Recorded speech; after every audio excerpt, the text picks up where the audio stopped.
Good morning, afternoon, or even evening to the listener, to the watcher of this podcast.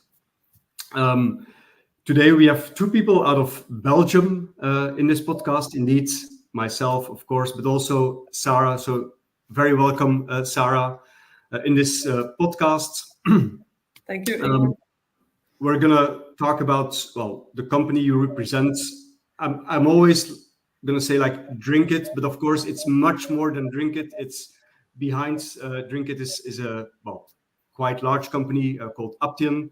But before going into that, let's start with who's Sarah, what do you do within Drink It, Aptean, and how did you get into Aptean? Because there's some history. Well, there's a large history to tell. I think to this audience. Yeah, indeed. Happy to be on your podcast, Ingwer. Always nice to do things like that. So I'm Sarah Broux. I'm head of solution sales for EMEA and for UKI in Aptean. So supporting the sales team with solution consulting, advice on the ecosystem at our customers, and doing that with a whole team for different groups of solutions. I'll get to that a bit later on. And well, I've been working in the context of Microsoft Dynamics in different roles. I think about over the last 20 years. And as you said, indeed, I'm based in Belgium. Yes. But it's of course it's a great context to work in. Yeah. But you mentioned focus on sales today. But if you look at your background, your history and then specifically, I think this solution, you have a very wide experience from a management perspective, from a Drink It perspective, because before maybe we're going to talk about Aptean, of course, but maybe some history on the Drink It solution. And I know Drink It is much more than just Drink It, but can you share a bit about the Drink It solution and your role back then as well? Yes, and actually the role I have grown into, moving from a consultant to product management, to being responsible for the team at Noric back then, and taking it further now within Aptean, made me indeed, as it is common in a smaller organization, you have multiple hats on, and you get involved in solution consulting, in analysis tracks at customers, and of course the context from Drink It, we've been doing international projects for the last 10-12 years, and also working with partners back in the days with Tectura and so on. I think as a small ISV back then, the partner channel has helped us tremendously in going global. And that was, of course, the starting point long before the SaaS world kicked in. But a lot of the context is just taken further to the current context, and of course the one with Aptean. And so, Aptean, you just mentioned it. So it's much more than just between brackets Drink It. Can you share a bit about the size of Aptean, how many countries, kind of solutions, and also what you mentioned when we prepared this session, Sarah, like how Aptean is looking, how you are looking at integrating with other solutions within the same, I would say, space that you're operating in.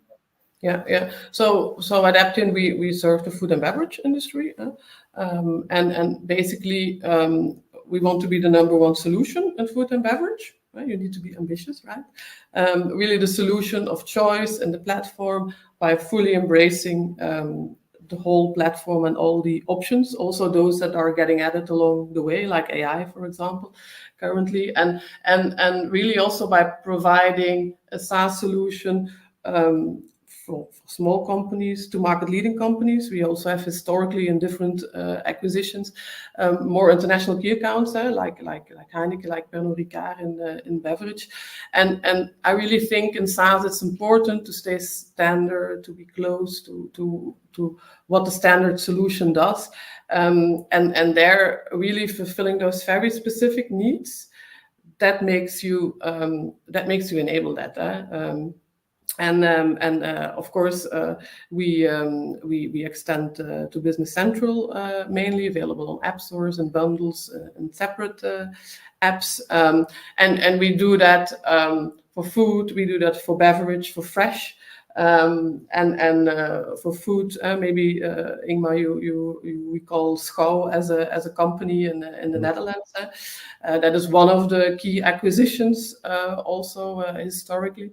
So and that we cover, of course, key processes like quality, compliance, manufacturing, everything that is meat related, like catch weight, where a product really has multiple weights in units and in weight, and then of course fresh as well, where everything has a much short shelf life, and beverage, which is then my background.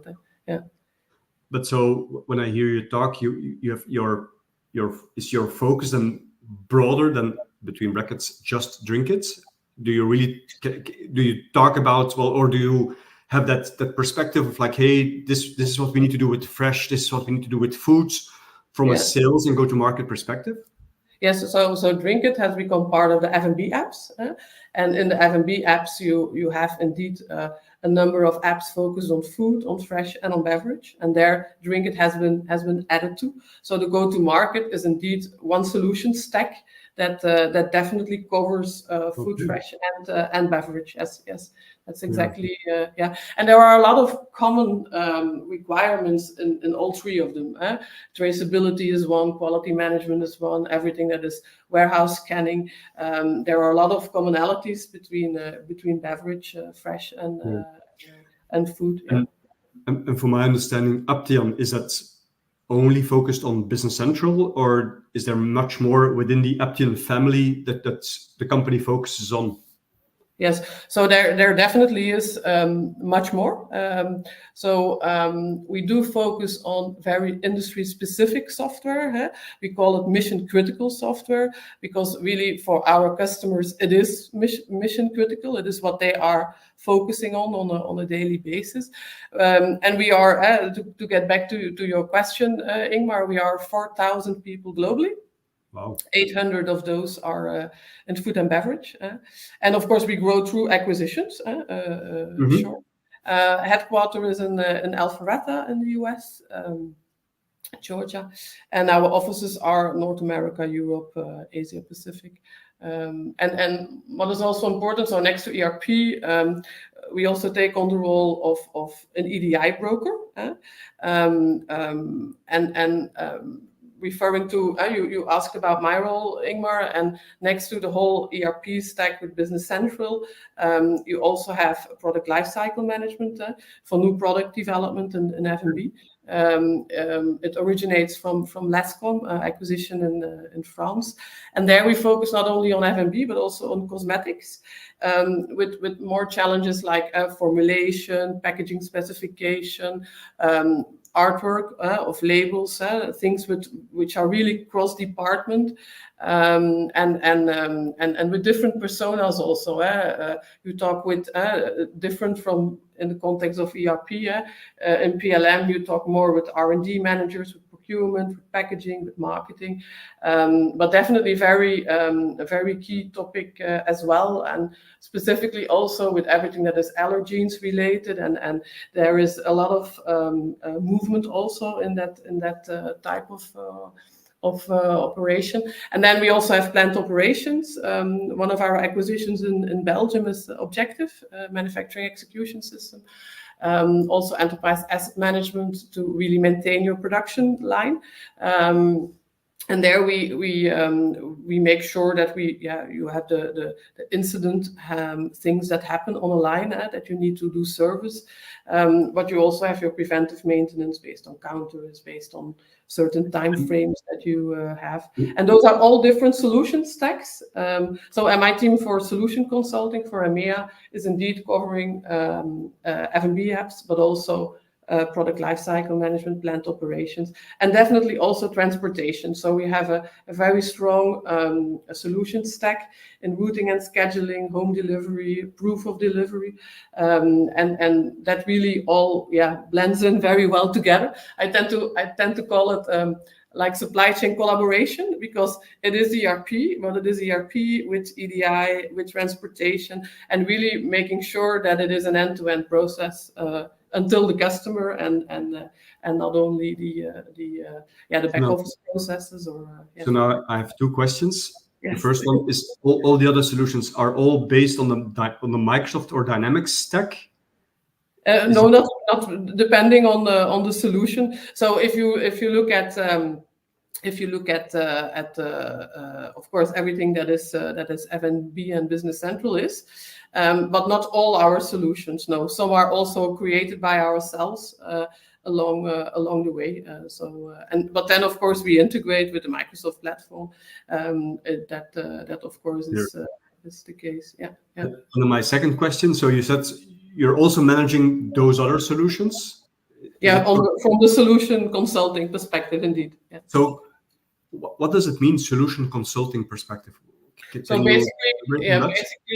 basically, we support the whole sales team with everything that is the content of the solution, the value that needs to be delivered. We also play a role on what is being sold initially. Sometimes certain roadmap topics that we need to follow up on, and advising in the ecosystem. What is it in a pre-sales process? What is it exactly that the customer needs? That is different for every situation. And basically what we do, of course, we have Business Central, we have our suite of apps. But every customer also has already a landscape in place with, for example, an MES system that they are running with certain automation on the production line.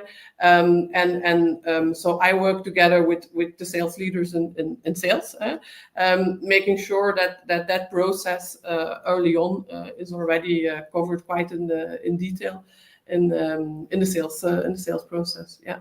And that for each. For the different, for the ones I was mentioning, so the F&B apps, plant operations, and we also have affinities and SI food in the UK, one for fresh and one for slaughterhouse processes. Also two acquisitions we did in the past. Yeah. So well, it's a lot of information. But I didn't know it was like that broad, Sarah. Yeah. That's why we're having the podcast, right? Yeah, voila. Another topic, and nothing to do with the product itself, but I realized I think this morning, like, hey, Sarah is going to be the first woman on my podcast. So I've had many podcasts, but always men. Yeah. Now you're a first woman on this podcast, and I hope, of course, to have many more women on the podcast. But I also, when looking up this podcast, I think I remember that you were chosen to be. You had a Women's Awards, I think, by the Dynamics community. Yeah, indeed. Years ago. Yes. Can you maybe first of all, is there a specific reason why you think that there are so few women in leadership positions? This is not only Dynamics, I guess, but let's focus on the Dynamics world or the business applications world. That's one. And second, can you elaborate a bit on that Dynamics Awards specifically? Well, we work globally, so diversity is like at Microsoft. It's a part of everyday life. But I do think that it is a global challenge to involve more women in technology. And you already referred to it specifically in leadership roles in technology. And I think we need to convince women early on in their careers that technology is a career path, both technically as more from a management point of view. And I think you can create more awareness by keeping that in mind in recruitment and building teams and promoting, because more diverse teams lead to more and better ideas, I believe. So it will give you a more relevant innovation, right? Different perspectives. Yes. And I think we all have biases, even without knowing or without intention. And those can influence our behavior. So increasing diversity automatically implies, I think, that you reduce that bias. Realigned. Yeah. So well, I know there's like a dynamics, a women's focus or women's group within the dynamics community, and I think it's already exists for many years, and it's growing, which is great. But can you share a bit about that, the role of that community, but also the award that you got? Yeah, I think it's more a matter of awareness, and you can do that with an award. You can do that with different things. But I think awareness is definitely one of the things to help in diversity. I think good mentoring is also really important. Also me, starting as a young consultant, I also have had mentors throughout my career, maybe not always with the formal role of being a mentor, but just people around you that work with intention to include you, to encourage you, because that's often an issue with women, the visibility and making sure you join in discussions on how to move forward. I think maybe we're taking the topic a bit too far, but I do think that many women believe that they're not as competent as others perceive them to be, so they will not easily say, I'll do that, include me. And that's just a point of attention, I think, that we all need to be aware of, to have a more diverse team. And we tend to talk about it in gender context, but you definitely have also men with certain characteristics that they will not that quickly be included. So I think my ask is more like involve others, ask opinions. I think that in the context of innovation, that's really important. That is the least we can say about it, right? Yeah. So within Aptean, there is like an active diversity. Yes, absolutely. It depends, of course, on the different teams, but definitely, yeah. Great. Yeah. Almost like we should have another podcast just to talk about that, Sarah. But again, coming to my first topic or first observation, indeed, it was like, Sarah is the first woman on this podcast, and I have other ISVs lined up for future podcasts, but they're all men. Yeah. As far as I'm aware. It's good that you raise it as a topic. So you've contributed to raise the awareness thing. On LinkedIn, I am connected to some people, female leaders on LinkedIn that run a certain division within a BC, a Business Central ISV company. So I definitely need to invite them as well. Yeah. Get a more diverse podcast. Yeah. Coming back to the solution, and forgive me, Sarah, if I always talk about Drink It, but I know Drink It already for a very long time. Indeed, you mentioned Norik back in Keerbergen, yes, in the villa, in the great villa, great surrounding. So Drink It is focused, but correct me if I'm wrong, on I don't know the word in English. The drinking. We initially mainly started with breweries. That's where it all got started. We extended to wholesalers, and then later on, and actually our first end-to-end SaaS go live was a distillery.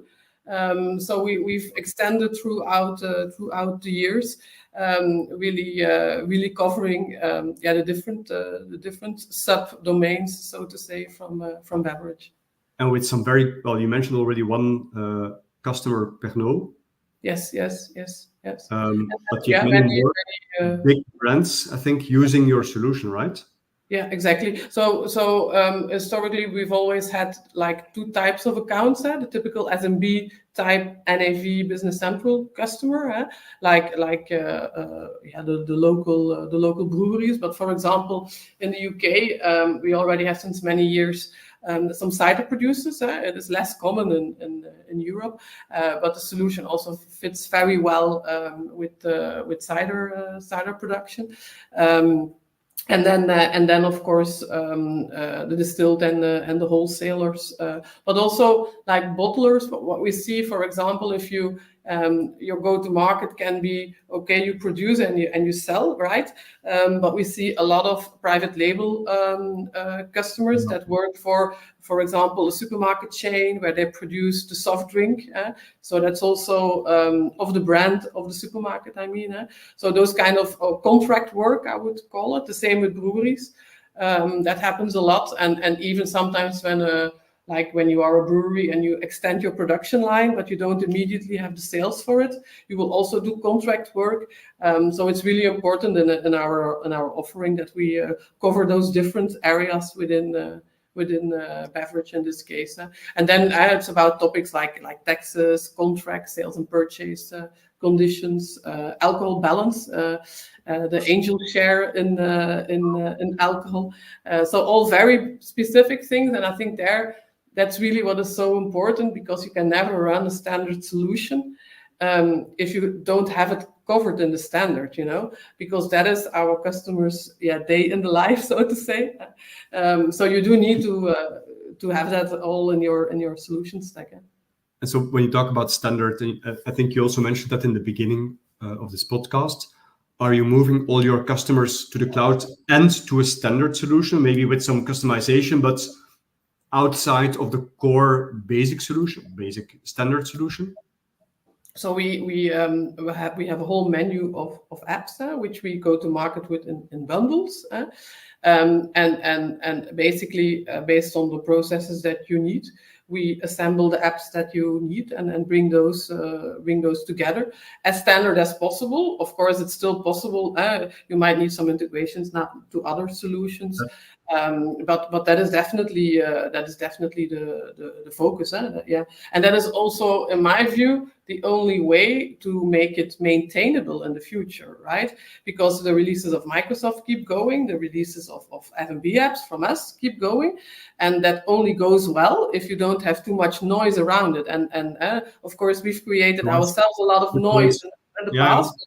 Yeah. With customizations, with integrations, and of course integrations is another topic. It's fine to add integrations. That doesn't necessarily impact your processes that much, but for us it's really key that we try to avoid any coding on top of F&B apps and Business Central, just to make sure that you have a sustainable path for the future. Because on Monday morning, when Business Central got updated and F&B apps, you still run, Forest, run. You don't want that, right? So you need to stick to the standard to some extent, right? Yeah. And that brings indeed that Monday morning that there is another update. There's like 2 big updates in the year, and of course they're spread over the year. Yes. But so Microsoft is like introducing a lot of, I think, innovation. That depends on how you define, of course, the innovation, but it's going very fast. From a cloud perspective, cloud innovation, but also all the new surrounding innovation that's happening, just not to mention AI. Mm-hmm. How does Aptean Drinkit decide, hey, this is what we're going to introduce from an innovation perspective into our solutions, and this is what we're going to do like in 2 or 3 or 4 years time? How does it work? Yeah, well, of course, innovation is also about learning and trying and consuming all the options. You already referred to AI. Our leadership team joined a class in Atlanta University, making sure that we really breed all new technology options, that we can take it further and apply it to, in this case, the food and beverage context of our customers. And that is really just almost a constant feedback loop, I would say. And of course, in a way, your customer drives you forward in that. What I was Yeah, well, what I was just referring to, what is needed and what to invest in first, is of course making sure that those customers can run with our standard solution on SaaS, that they can make use of the integration of the platform, and all that, and really making sure that you keep up with the changes, and also, of course, we are in full migration, so really delivering in the SaaS context what we did in the on-prem context is also a part of the innovation, and that is also a constant feedback loop that you get. Yeah.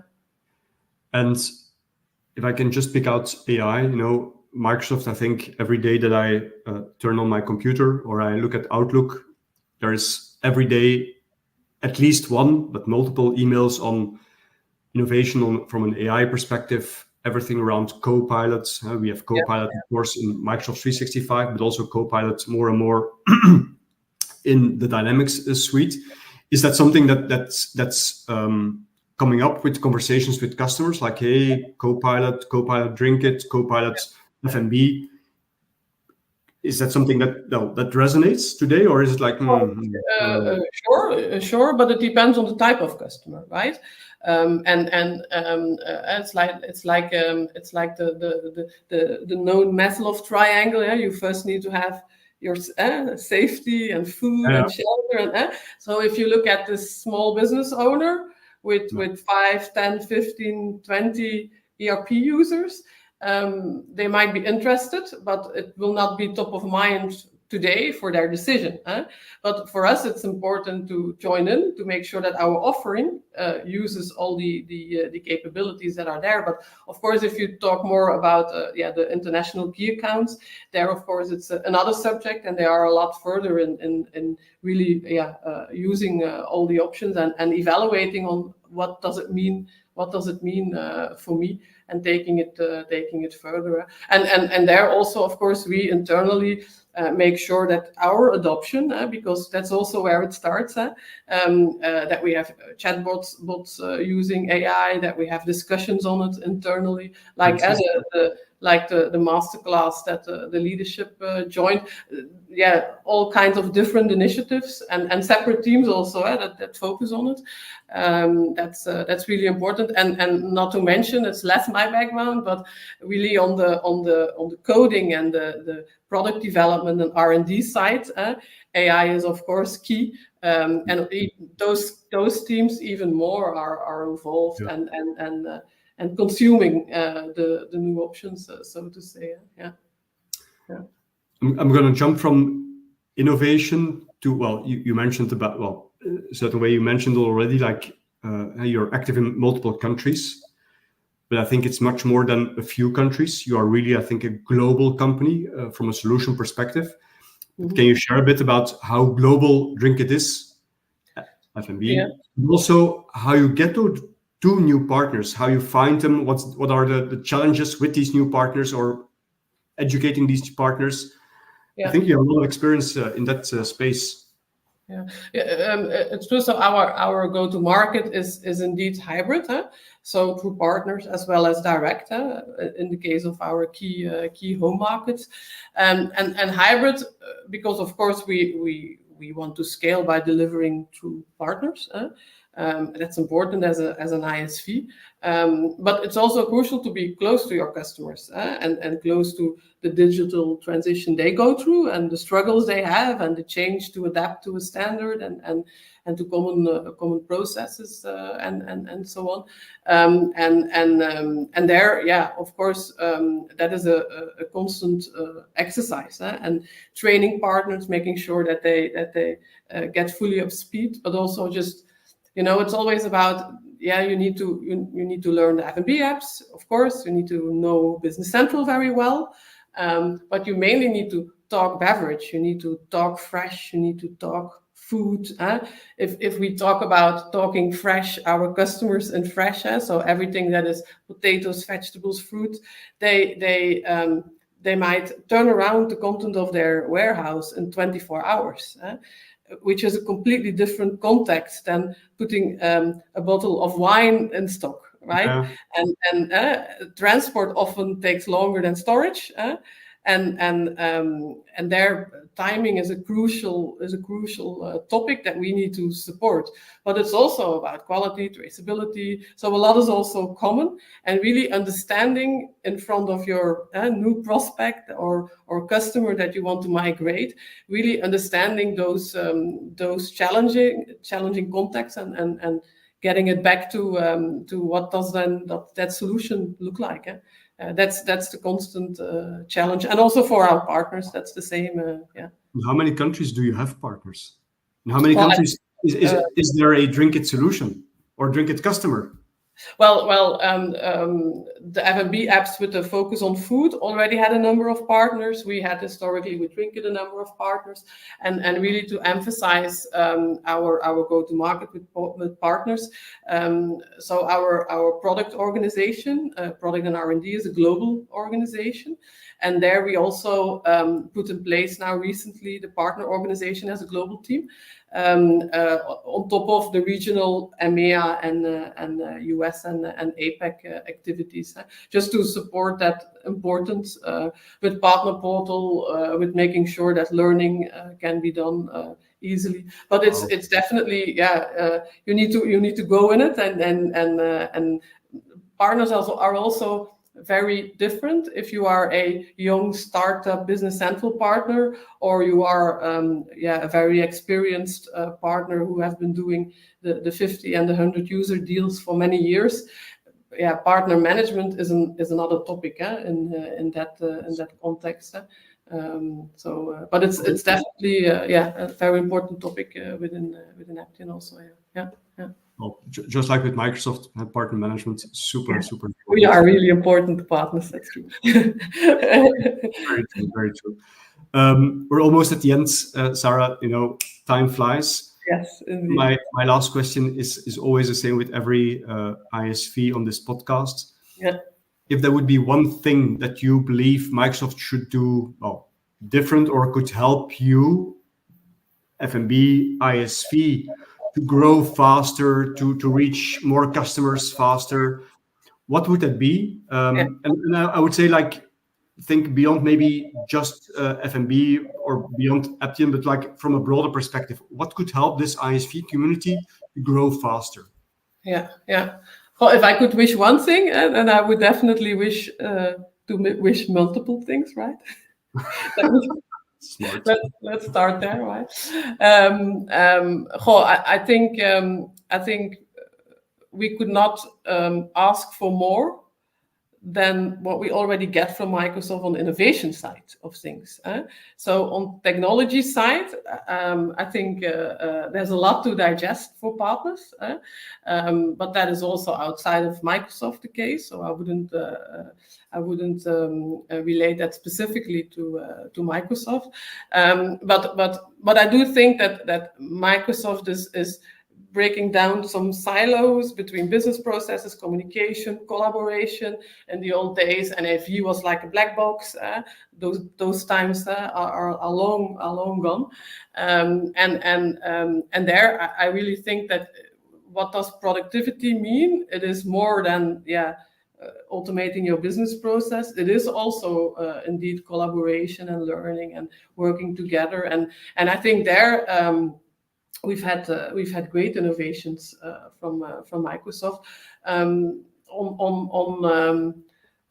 going to market. I think there is still a lot of work to be done. I think Microsoft is definitely recognizing that ISVs basically are helping the customer to the dance in a way. We invite them to go to app stores to look at the different solutions, and we kind of walk them in the marketplace, if I may say it like that, right? But really, the go to market locally still is really something that the ISVs do on their own with their local partners, and there, of course, Microsoft could connect partners globally in local markets better with the insights you all have.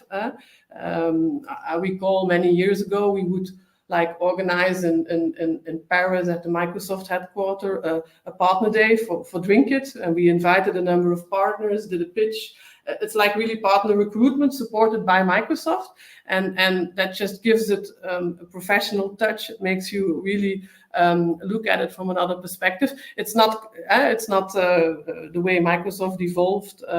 That is no longer an option in that way. But I do think, and also if you look at our competition, you do see that joint go-to-market more, where I think we would definitely also benefit in sales from supporting each other Joint more. go-to-market with Microsoft, you mean?